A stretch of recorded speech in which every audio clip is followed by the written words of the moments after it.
এই বছরে আমার সম্ভবত এই বছরে তারা ক্রিকেটের প্রতি ধাবিত হয়।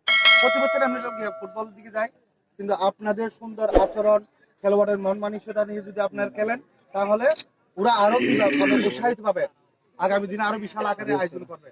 তো আমি একটু করে শুনলাম যে এই টুর্নামেন্টে কাপ দাতা নাকি আব্দুর রহিম, অর্থাৎ যিনি 9 নম্বর ওয়ার্ডের মেম্বার পদপ্রার্থী, বর্তমান সরকারের ওয়ার্ডের প্রেসিডেন্ট।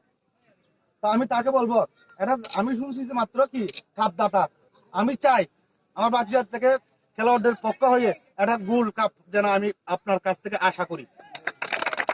আপনি এটাকে আজকে থেকে আমি আপনার পাশে থেকে উদ্বোধন বলে গেলাম, এটা হবে যে গোল্ড কাপ হবে, যে ফুটবল ক্রিকেট কি বলে গোল্ড কাপ, গোল্ড কাপ। সকলকে খেলোয়াড়ের মন মানসিকতা নিয়ে আপনাদের সফলতা কামনা করে আমি বদরখালী ইউনিয়ন ছাত্র দলের পক্ষ থেকে আপনাদের সুস্বাস্থ্য ও দীর্ঘায়ু কামনা করে আমার বক্তব্য শেষ করলাম। আসসালামু আলাইকুম।